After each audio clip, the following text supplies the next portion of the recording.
Welcome बच्चों। Class 7th में geography में चैप्टर नंबर 5 में हम आज टाइड्स पढ़ेंगे। ठीक है, टाइड्स क्या होती हैं? जो ओशन का वाटर है उसका राइज करना और फॉल करना, ठीक है, उठना और मतलब और गिरना, ठीक है, दिन में 2 बार, ट्वाइस इन अ डे, इसे हम टाइड कहते हैं। जैसे आप यहाँ पे देख सकते हैं, जब टाइड्स आती हैं तो क्या होता है कि पानी जो है बहुत तेज़ी से शोर की तरफ मतलब किनारे की तरफ आ जाता है, और जब टाइड्स वापस जाती हैं तो पानी जो है पीछे हट जाता है किनारे से। ठीक है, तो आप ये कह सकते हैं कि टाइड 2 तरह की होती है, हाई टाइड और लो टाइड। हाई टाइड में जो ओशन वाटर होता है वो पूरा किनारे तक अच्छा खासा पहुंच जाता है, और लो टाइड में जो ओशन वाटर होता है वो किनारे से शोर से पीछे की तरफ हटता है। ठीक है, जैसा कि आप इस वीडियो में देख रहे हैं, GIF में देख रहे हैं। ठीक है, तो हाई टाइड जो मैंने जैसे बताया आपको कि टाइड क्या होती है, 2 तरह की होती है, हाई टाइड और लो टाइड। ठीक है, अब हाई टाइड और लो टाइड होती है, और ये टाइड्स क्या होती हैं? सिंपली ओशन के वाटर का राइज और फॉल करना दिन में कम से कम 2 बार। ठीक है, हो गया। अब जब हाई टाइड आती है तो क्या होता है, जो वाटर होता है ना वो पूरे किनारे तक आ जाता है, पूरा किनारे को कवर कर लेता है, ये अपने हाईएस्ट लेवल पे होता है। ठीक है, और जब लो टाइड आती है तो वाटर पीछे की तरफ हटता है और किनारे से बहुत दूर चला जाता है, और ये लोवेस्ट लेवल पे अपने होता है। ठीक है, अब ये टाइड्स होती क्यों हैं और इनका रीज़न क्या है? बेसिकली जैसा कि आप इस फोटो में देख रहे हैं, आपके जो बुक में बनी हुई है, टाइड्स जो हैं वो सन और मून की ग्रेविटेशनल पुल की वजह से होती हैं। ठीक है, जो हमारी अर्थ है, जैसा कि आपको पता है कि हमारी अर्थ जो है सन का चक्कर लगाती है और मून अर्थ का चक्कर लगाता है, तो जो ये सन और मून है ये हमारी अर्थ पे एक ग्रेविटेशनल पुल, ठीक है, ग्रेविटी एक्सर्ट करते हैं, उसको अपनी तरफ खींचते हैं, ग्रेविटेशनल पुल एक्सर्ट होता है, फोर्स एक्सर्ट होती है, जिसकी वजह से जो अर्थ के सरफेस पे जो वाटर है ना वो क्या होता है, राइज होता है और फॉल होता है, और इसी से टाइड्स होती हैं। ठीक है, अब जब मून जो है अर्थ के जितना ज़्यादा पास आता है, ठीक है, उतनी ही ज़्यादा ग्रेविटेशनल फोर्स बढ़ जाती है और उससे हाई टाइड होता है। ठीक है, अब ये ऐसा कैसे होता है? आप जैसा कि यहाँ पे देख सकते हैं, ये देखिए, ये सन है, ठीक है, ये आपका सन है, ये मून है, ठीक है, और ये आपका जो है अर्थ है, और ये अर्थ के ऊपर के सरफेस का जो है सरफेस वाटर है। अब जिस तरह से ये मून अर्थ का चक्कर लगा रहा है, उस तरह से मून और सन के ग्रेविटेशनल इफेक्ट की वजह से अर्थ के ऊपर मून और सन के ग्रेविटेशनल फोर्स जो उस पे अर्थ पे लग रही है, उसकी वजह से जो अर्थ के सरफेस पे वाटर है वो भी जो है क्या हो रहा है, अपना मूवमेंट कर रहा है, कहीं खिंच रहा है, कहीं पे कम हो रहा है ना, समझ में आ रहा है? तो इस तरह से आपका टाइड्स होता है। अब ये टाइड्स जो होते हैं वो बच्चों बेसिकली 2 तरह के होते हैं। ठीक है, जैसा कि आप सब लोग जानते हैं, टाइड्स 2 तरह के होते हैं। कौन कौन से होते हैं? तो सबसे पहले होता है टाइड्स में 1 सेकेंड प्लीज। टाइड्स में जो होता है वो होता है हाई टाइड और लो। बताया था आपको कि टाइड्स क्या होती हैं, 2 तरह की होती है, नीप टाइड, स्प्रिंग टाइड। अब नीप टाइड कब होती है और स्प्रिंग टाइड कब होती है?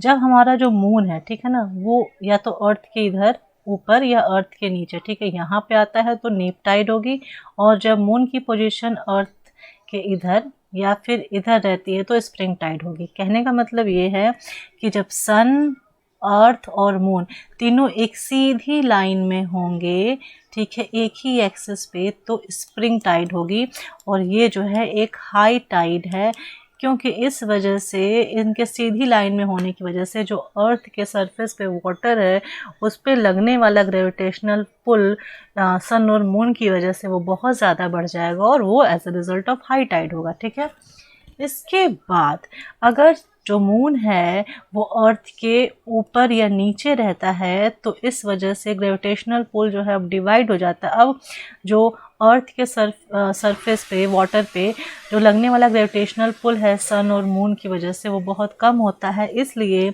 जो टाइड है वो लो टाइड होती है, पानी शोर को किनारे से पीछे हटता है, और इसको जो है हम नीप टाइड कहते हैं।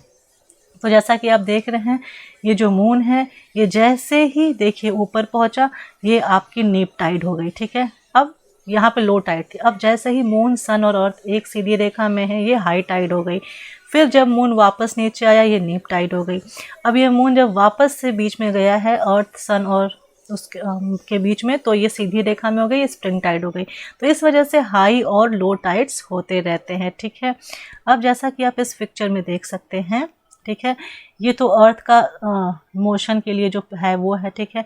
अब ये मून देखिए अर्थ का चक्कर लगा, अब यहाँ पे जो मून है वो अर्थ के नीचे था, ठीक है, और यहाँ पे मून, सन और अर्थ एक ही लाइन में है। जब एक ही लाइन में रहते हैं तो क्या होता है, जो वाटर होता है ना वो ज़्यादा राइज करता है, बिकॉज डबल ग्रेविटेशनल पुल होता है सन और अर्थ की वजह से, मून की वजह से अर्थ की वाटर सरफेस पे, वो भी क्योंकि एकदम स्ट्रेट लाइन में होता है तो स्प्रिंग टाइड होती है, यानी हाई टाइड।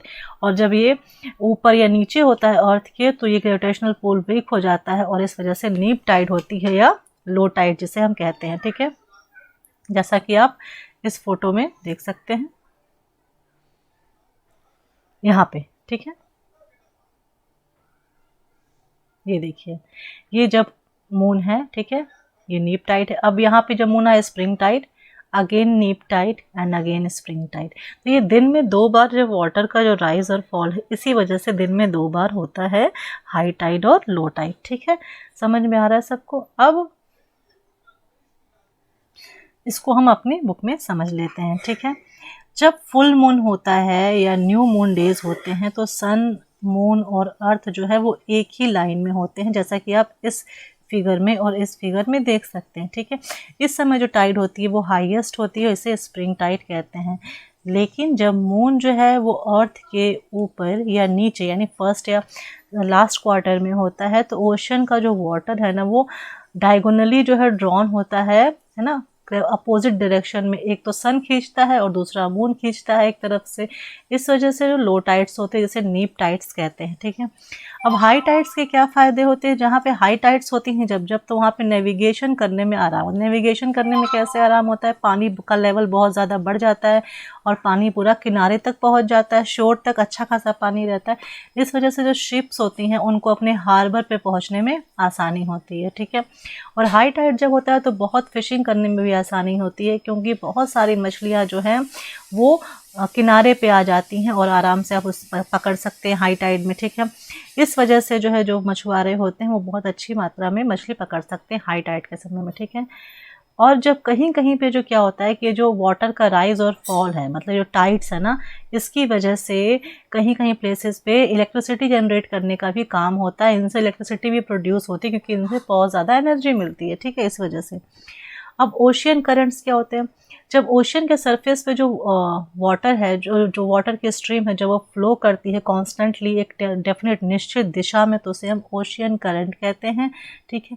ये ओशियन करंट्स वार्म भी हो सकते हैं, कोल्ड भी हो सकते हैं, ठीक है। जनरली क्या होता है, वार्म ओशियन करंट्स इक्वेटर के पास जनरेट होंगे क्योंकि इक्वेटर गर्म रहता है और वो पोल्स की तरफ मूव करेंगे क्योंकि हमेशा हॉटर से कोल्डर रीजन में मूवमेंट होता है। और जो कोल्ड करंट्स होते हैं वो जो है वाटर को कैरी करते हैं पोलर रीजन से, यानी ऊंचाई से, हाई लैटिट्यूड से, है ना। लैटिट्यूड पोलर कहाँ, पोल्स कहाँ होते हैं? ऊपर ही होते हैं लैटिट्यूड्स, है ना।